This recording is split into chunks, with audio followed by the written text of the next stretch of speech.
tentunya ada banyak hal yang diajak untuk kita semuanya, seperti Yohanes Pembaptis selalu berseru-seru di padang gurun, mengajak dalam pertobatan supaya kita menjadi semakin pantas Tuhan lahir, kita sebagai palungan hadir dalam kehidupan kita. Dan pada kesempatan siang hari ini memang saya akan banyak bicara berkaitan dengan oportunis versus loyalis. Bagaimana panggilan hidup kita sebagai seorang Kristiani, kalau mau kemudian melihat, mengevaluasi diri kita, mana sisi yang harus kita upayakan dan perjuangkan dalam pertobatan kita. Saya akan meng-share PowerPoint supaya membantu kita untuk fokus untuk melihat apa yang mau kita bicarakan pada siang hari ini, loyalis versus oportunis. Untuk permenungan diambil dari Matius 26 ayat 69 sampai 75. Mungkin kalau sempat membuka kitab suci maksud saya ataupun melihat perikop ini, mari kita baca bersama. Saya membantu untuk membacakan terlebih dahulu ya, Matius bab 26 ayat 69 sampai 75. Sementara itu Petrus duduk di luar di halaman. Maka datanglah seorang hamba perempuan kepadanya, katanya, "Engkau juga selalu bersama-sama dengan Yesus, orang Galilea itu." Tetapi ia menyangkalnya di depan semua orang, katanya, "Aku tidak tahu apa yang engkau maksud." Ketika ia pergi ke pintu gerbang, seorang hamba lain melihat dia dan berkata kepada orang-orang yang ada di situ, "Orang ini bersama-sama dengan Yesus, orang Nazaret itu." Dan ia menyangkalnya pula dengan bersumpah, "Aku tidak kenal orang itu." Tidak lama kemudian orang-orang yang ada di situ datang kepada Petrus dan berkata, "Pasti engkau juga salah seorang dari mereka itu. Nyata dari bahasamu." Maka mulailah Petrus mengutuk dan bersumpah, "Aku tidak kenal orang itu." Dan pada saat itu berkokoklah ayam.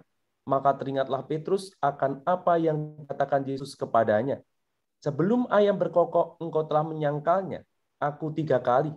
Telah menyangkal aku 3 kali." Lalu ia pergi keluar dan menangis dengan sedihnya. Demikianlah sabda Tuhan. Terpujilah Terpujilah Kristus. Kristus. Ibu, saudara-saudari, dan para devosian semuanya, hari ini kita melihat bagaimana peristiwa ketika Yesus ditangkap dan mau disalib, terus kemudian ada banyak orang berjumpa dengan Petrus. Dan Petrus itu menyangkal telah mengenal Yesus. Petrus menyangkal bahwa dia telah menjadi murid dari Yesus. Ini menarik ya. Kalau dalam kehidupan kita rasanya banyak orang mengenal bahwa itu adalah murid, tetapi kemudian ketika dalam situasi sulit, gurunya mau dihukum mati dan sebagainya, murid ini mengatakan tidak mengenal, belum pernah berjumpa, bahkan ya, tidak mengenal, belum pernah berjumpa. Maka ini akan menjadi dasar permenungan bagi kita semuanya. Sering kita mendengar kata oportunis dan loyalis, atau kemudian dalam hidup sehari-hari kita menggunakan kata ini, dasar lo oportunis gitu aja. Atau kita menjadi orang yang loyalis, loyal. Loyal bukan kayak roti ya, ada roti loyal, royal. Kita nilep uang gitu ya. Entah mati sepertinya, tapi kok ternyata mengkhianati. Meninggalkan begitu saja. Kayaknya dia itu menjadi sahabat paling setia. Dia kayaknya mencintai, tetapi tiba-tiba hilang tanpa berita, tanpa kabar, tanpa permisi dan sebagainya, di ghosting kalau kata orang muda. Dulu itu pastor atau suster, kok sekarang ada gandengan ya dan punya anak yang lucu-lucu. Ini kita melihatnya orang-orang yang dulu bisa dipercaya, bisa bekerja dengan baik, tetapi ternyata sekarang beda sekali. Loh, Petrus baru menyatakan kecintaan dan pengakuan pada Yesus Sang Mesias. Dia mengatakan ketika ditanya oleh Yesus, "Simon, anak Yohanes, apakah engkau mengasihi aku?" Petrus ini pernah ditanya oleh Yesus, "Apakah engkau mengasihi aku?" Dan dia menjawab, "Benar Tuhan, engkau tahu bahwa aku mengasihi engkau." Kata Yesus kepadanya, "Gembalakanlah domba-dombaku." Tetapi apakah demikian? Ternyata dalam kehidupan kenyataan, dia yang mengatakan mencintai, bahkan ditanya Yesus sampai 3 kali, prakteknya ketika mengalami masa sulit, ternyata Petrus mengkhianati. Mengkhianati 3 kali. Ditanya soal mencintai, menjawab 3 kali juga mencintai Yesus, tapi ternyata mengkhianati. 3 kali juga dia mengkhianati Yesus. Imbang kayaknya ya. Oportunis dari Kamus Besar Bahasa Indonesia itu dipahami definisinya adalah paham yang semata-mata hendak mengambil keuntungan untuk diri sendiri dari kesempatan yang ada tanpa berpegang pada prinsip tertentu. Oportunis itu paham berkaitan dengan bagaimana mengambil keuntungan untuk diri sendiri, hanya mementingkan diri untuk dirinya, egois kalau bahasa sederhananya. Kalau loyalis itu pengikut atau pendukung yang setia, mendukung dan kemudian melakukan tindakan yang menunjukkan kesetiaan yang kemudian diperlihatkan. Maka saya menyederhanakan kata loyal dan oportunis pada siang hari ini. Kalau loyal itu berkaitan dengan kesetiaan, kalau oportunis itu mementingkan diri sendiri. Loyal itu berani berkorban, nah kesetiaan itu dia berani berkorban. Kalau oportunis itu mencari keuntungan diri sendiri. Kalau tidak menguntungkan bagiku, ya sudah, saya tidak mau melakukan apapun. Apalagi tindakan berkorban, saya mengorbankan diri atau ada sesuatu yang harus hilang dari saya untuk orang lain. Itu tidak terjadi di oportunis, tapi terjadi di loyalis. Loyal itu konsisten, jadi dia berjuang melakukan upaya itu dengan konsisten. Kalau oportunis itu berubah-ubah. Kalau kita lihat, yang menguntungkan saya siapa? Mungkin hari ini saya merah, besok bisa jadi putih, besok lagi lain hari lain lagi bisa hijau dan sebagainya. Kalau loyal itu punya integritas, bisa dipercaya, jujur, punya kesetiaan dan sebagainya. Kalau oportunis self-center, yang penting adalah diriku. Loyal itu jujur, kalau oportunis itu mencari muka.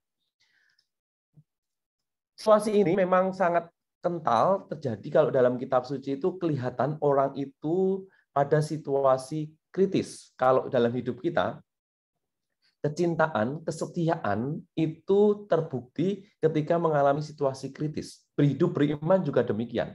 Kalau dibaptis kita mengatakan saya cinta Yesus, saya pengen dekat dengan Yesus, saya mencintai. Tapi ketika begitu dalam perjalanan telah menjadi Katolik, sudah dibaptis, ada banyak tantangan hidup dan sebagainya. Ada kemudian mungkin yang menggiurkan, kamu mau nggak pindah agama? Nanti diiming-imingi jabatan umpamanya. Orang mulai goyah. Mulailah di situ dipertaruhkan antara menjadi loyal atau oportunis. Ketika kita bicara soal setia dalam nikahan misalnya, ketika membahagiakan, menggembirakan, pasangannya itu masih muda, ketika pasangannya itu masih berkecukupan, memenuhi kebutuhan hidup dan sebagainya, kita mengatakan saya mati, I love you full pokoknya. Saya mau menikah dan mau hidup semati dengan dia, dengan si dia. Nggak ada apapun yang bisa memisahkan kami. Badai tofan tidak bisa. Tetapi begitu ada situasi yang berat, mungkin pasangannya tiba-tiba sakit parah, sakit yang kemudian tidak bisa disembuhkan, mulai goyah kesetiaannya. Mungkin mau meninggalkannya, mungkin mau pisah saja dan sebagainya. Kami sudah tidak cinta lagi, sudah tidak happy lagi dan sebagainya. Persis di situ kesetiaan diuji. Kalau orang mengatakan kami mau setia dalam untung dan malang, kami mau setia dalam waktu sehat maupun sakit, kami mau setia dalam bahagia maupun penderitaan, diuji. Persis ketika Yesus juga mengalami penderitaan, para murid diuji. Apakah mereka benar-benar setia loyal atau mereka hanya mementingkan diri, mengambil pilihan yang senang-senang saya mengikuti Yesus, ketika Yesus populer, ketika Yesus banyak pengikut, ketika Yesus tidak mengalami ancaman mati, kami mengikuti dia. Tetapi ketika dia mengalami situasi buruk, kami meninggalkan dia. Petrus menunjukkan itu. Ketika Yesus pada situasi mau disalib, ditangkap, kelihatan mana murid yang setia, mana murid yang kemudian oportunis. Sesudah sarapan, Yesus berkata kepada Simon, Simon anak Yohanes, apakah engkau mengasihi aku? Dia mengatakan, mengasihi aku. Tapi nyatanya, aku tidak tahu apa yang engkau maksud. Dia menyangkal itu. Mungkin hidup kita juga demikian. Kita kadang-kala menjadi pribadi yang rasanya di depan Tuhan atau di depan banyak orang loyalis. Tetapi begitu menghadapi situasi sulit, menghadapi situasi yang tidak mudah, kemudian kita mengambil sikap oportunis. Minggu Palma ada awal perwujudan kisah kasih Yesus yang menebus manusia melalui jalan sengsara. Kita melihat bagaimana Yesus yang kemudian masuk Yerusalem dieluk-elukan. Hosana, diberkatilah dia yang datang dalam nama Tuhan. Diberkatilah kerajaan yang datang, kerajaan Bapa kita Daud, hosana di tempat tinggi. Banyak orang mengeluh-elukan Yesus. Banyak orang kemudian memuji, mewakilkan Yesus, dan kemudian bahkan sampai menghamparkan pakaiannya ke jalan yang akan dilalui Yesus. Mereka mengeluh-elukan dengan mengibarkan daun palma dan sebagainya. Hosana, hosana, diberkatilah dia. Memuji, memuliakan Tuhan, Yesus yang lewat. Tetapi beberapa hari kemudian mereka berteriak, salibkan dia, salibkan dia, salibkan dia. Berbeda jauh sekali. Awalnya seperti orang yang kemudian loyalis, tetapi selanjutnya kita melihat mereka berbalik arah, meminta untuk menyalibkan Yesus.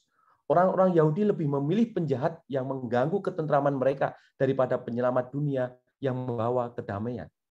Lagi-lagi kita melihat tindakan manusia yang oportunis.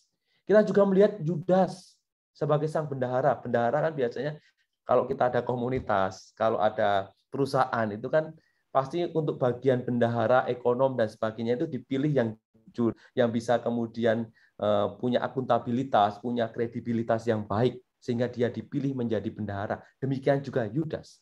Tetapi kita melihat bagaimana Yudas gunakan kepercayaan. Dia dianggap sebagai yang loyalis, tetapi ternyata dia menunjukkan diri sebagai yang oportunis. Kalau kita lihat, apa yang hendak kamu berikan kepadaku, supaya aku menyerahkan dia kepada kamu. Mereka membayar 30 uang perak kepadanya. Dia menukar Yesus dengan 30 uang perak. Lagi-lagi ya, orang bisa jatuh hanya gara-gara materi. Orang bisa jatuh meninggalkan karena uang. 30 keping perak jika dikonversikan ke uang rupiah di zaman ini, kurang lebih hanya sekitar 250.000. Berani untuk kemudian menyerahkan Yesus dengan diberi imbalan 250.000 kalau dikonversi ke dalam rupiah. Bukan soal nilainya mungkin ya, tapi sikap oportunis itu mencari keuntungan sendiri. Kita bisa melihat ini. Bahkan sahabat karibku yang kupercaya yang makan rotiku telah mengangkat tumitnya terhadap aku. Itu gambaran dalam Mazmur 41 ayat 9. Kayaknya selama ini menjadi teman makanku. Saya bisa mempercayai dia, teman curhat, teman ngobrol. Kami sepertinya hidup semati, kita berjalan bersama dan sebagainya. Kami bisa mempercayai. Tapi ternyata dia mengecewakan. Dia menyerahkanku. Itu betapa kemudian menyedihkan bagi kita bersama. Orang yang oportunis bayangannya menjadi seperti ini. Sekarang mengatakan hosana, besok mengatakan durjana, salibkan dia. Sekarang mengatakan aku mencintai, ternyata besok aku mengkhianati. Sekarang aku memuji, besok aku mencaci. Itu bayangan orang yang oportunis.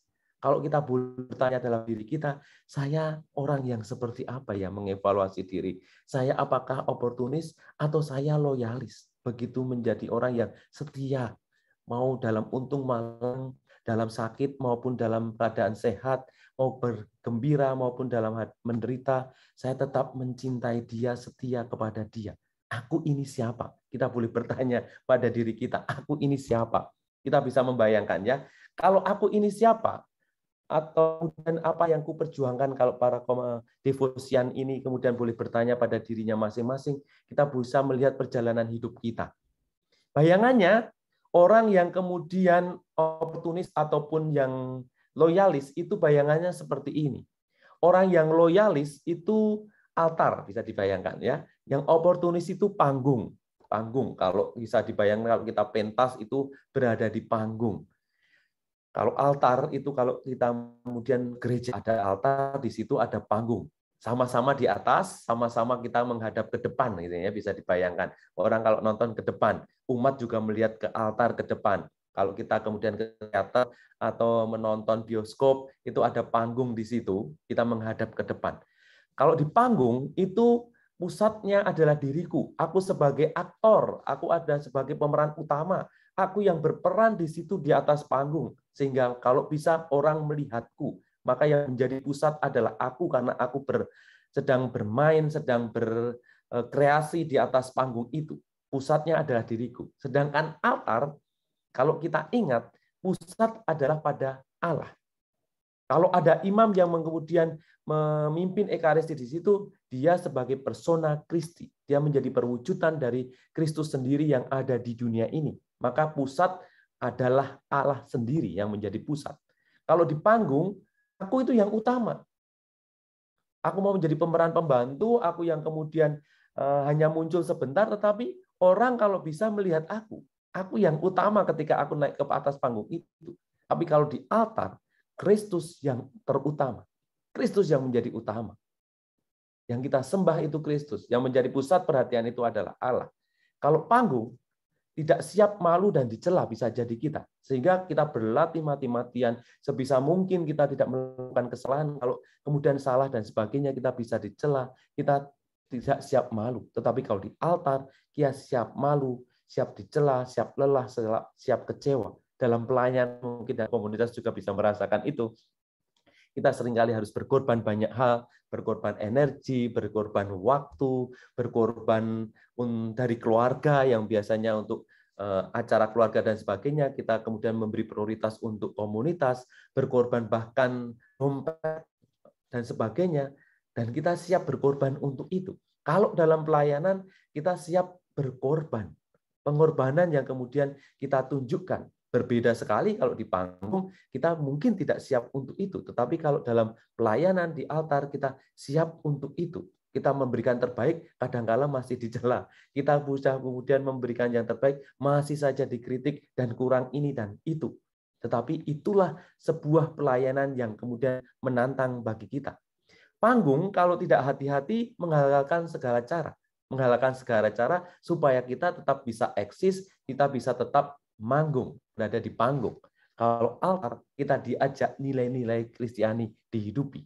Kalau ada yang salah, berani untuk memaafkan. Kalau ada yang kemudian menampar pipi kiri, berikan pipi kanan. Itu kan satu yang pengorbanan yang tidak mudah gitu kan ya.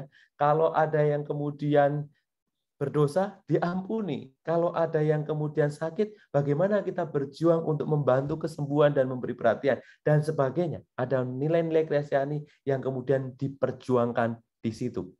Kalau panggung mau masuk saja harus bayar, pakai tiket, dan sebagainya. Nah, kita kemudian melihat kalau tadi diriku itu posisinya seperti apa? Apakah saya sebagai seorang oportunis? Apa saya sebagai orang yang loyalis?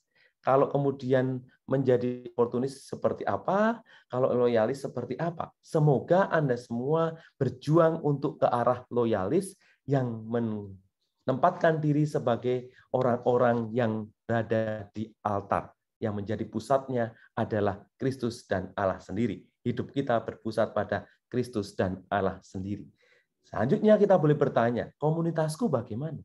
Apakah komunitasku adalah komunitas panggung? Apakah komunitasku komunitas altar? Apakah komunitasku komunitas oportunis? Atau komunitasku adalah komunitas yang loyalis? Kita diajak untuk melakukan 3 hal minimal BKK supaya kemudian kita mudah untuk menghafalnya. BKK. B, yang pertama adalah belajar hidup. Jangan ragu untuk belajar hidup. Hidup kita adalah bagian dari pembelajaran. Kita bisa melihat tadi Petrus dari perikop yang saya bacakan dari Matius 26 ayat 69 sampai 75. Petrus telah belajar atas hidupnya.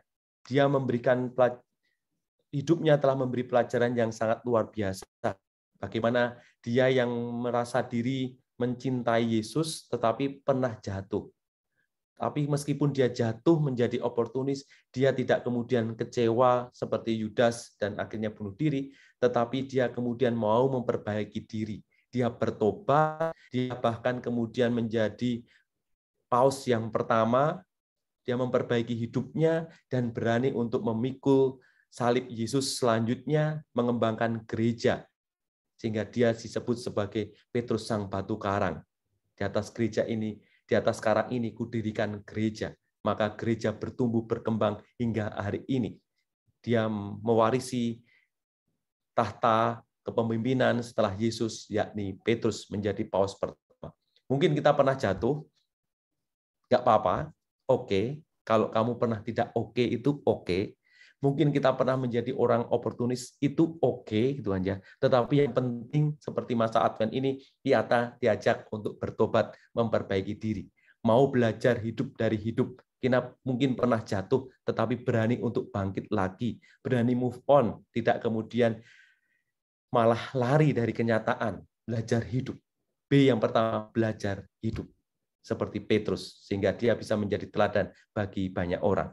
Dan yang kedua, kesempatan mencoba hidup. Tuhan selalu memberi kesempatan kepada kita. Dia akan mengampuni yang mau bertobat, tetapi yang bertobat jangan kumat harapannya. Jangan tobat kumat gitu aja. Tetapi berani menggunakan kesempatan. Ketika sudah diampuni, berani menggunakan kesempatan pengampunan itu untuk berubah. Kesempatan mencoba hidup. Dan akhirnya yang ketiga, kesadaran baru. Kita hidup dalam kebaruan, kita menjadi manusia baru yang lebih dewasa lagi, yang lebih berkualitas lagi, yang lebih baik lagi. Sehingga hidup kita menjadi bahagia. Ini logo SSS itu saya ingat waktu di Mertoyudan itu menjadi lambang Seminari Mertoyudan, Seminari Menengah Mertoyudan. Bentuknya perisai atau tameng. Kami bangga dulu pakai emblem seperti ini. Di atas ada CS, itu artinya Kanisi Seminarium. Kanisi Seminari. Kanisi C sendiri adalah, Kanisi itu dari bahasa Latin artinya adalah anjing. Hingga di warna yang hitam, di bawah merah-merah. Merahnya ini seperti dam, seperti karang, kuat, teguh gitu kan ya. Terus bawahnya ini yang hitam-hitam itu adalah anjing. Wah, kenapa ini anjing gitu kan ya? Maksudnya adalah seminari harapannya mendidik orang-orang yang kemudian bisa taat, bisa kemudian seperti anjing, anjing. Jadi orang yang taat seperti itu. Hidup kita juga sedang dididik menjadi orang-orang yang loyal, yang setia. Kalau di bawahnya itu ada 3S yang warna hijau-hijau ini, itu melambangkan kehidupan yang diperjuangkan di seminari. Yang pertama kita diajak untuk membangun santitas kesucian, kemudian S kedua sanitas kesehatan, siensia pengetahuan. Jadi ada santitas, sanitas, dan siensia. Santitas kesucian, sanitas kesehatan, siensia itu pengetahuan. Dan yang kemudian mau saya bahas di siang hari ini, C-nya, kanisi, yakni loyal, setia, dididik menjadi orang yang loyal. Maria itu menjadi pribadi yang loyal sampai akhir. Kalau kita melihat dia yang kemudian mengatakan, terjadilah padaku menurut perkataanmu, dia memegang itu. Ada contoh yang memegang dari awal sampai akhir, yakni Maria. Kalau Petrus mungkin pernah jatuh dan kemudian bertobat, kalau Yudas jatuh kemudian tidak ada pertobatan. Tapi kalau Maria memberi contoh yang ideal sekali. Dia dari awal mengatakan, terjadilah padaku menurut perkataanmu. Dan dia memegang teguh itu. Bahkan ketika sampai Yesus di kayu salib pun, dia tetap menunjukkan orang yang setia. Meskipun ada banyak derita yang kemudian dijalani, dia tetap sukacita menjalani itu. Meskipun dia mengalami suatu penderitaan di awal, situasi statusnya nggak jelas. Ini suaminya saya siapa gitu, sudah mengandung gitu ya. Tapi dia menjalani itu. Ketika sudah mengandung, dia melahirkan lagi, mengalami situasi yang tidak mudah lagi. Dia melahirkan di Bethlehem, di situasi kandang dan sebagainya. Sudah melahirkan, dikejar-kejar oleh Herodes, sampai dia harus sekitar 3 bulan melarikan dirinya di Mesir. Ketika sudah besar, Yesus hilang di bait Allah. Lanjut lagi, Yesus harus mengalami derita dan sebagainya. Tetapi Maria tetap teguh, setia sampai akhir. Menunjukkan sosok yang setia dari awal sampai akhir. Semoga kita pun menjadi orang yang setia dari awal sampai akhir, menjadi orang yang loyal, tetapi jangan berkecil hati kalau pernah mengalami kejatuhan. Petrus memberikan keteladanan bagi kita, pertobatan menjadi pintu yang baik bagi kita untuk memperbaiki hidup kita. Maka masa Advent ini kita selalu diingatkan, bertobatlah, kerajaan Allah sudah dekat. Maka jangan ragu untuk membangun pertobatan, untuk berubah kalau selama ini menjadi orang yang oportunis. Semoga Anda mau menggeser diri menjadi orang yang loyalis. Kalau sebelumnya menjadi pusatnya panggung, bergeserlah menjadi altar. Komunitas seringkali kalau kita nggak lupa diri, kalau kita nggak ingat, kita menjadikannya panggung. Tetapi ingatlah bahwa komunitas pelayanan hidup kita itu harapannya kita punya spiritualitas altar. Tuhan memberkati. Amin.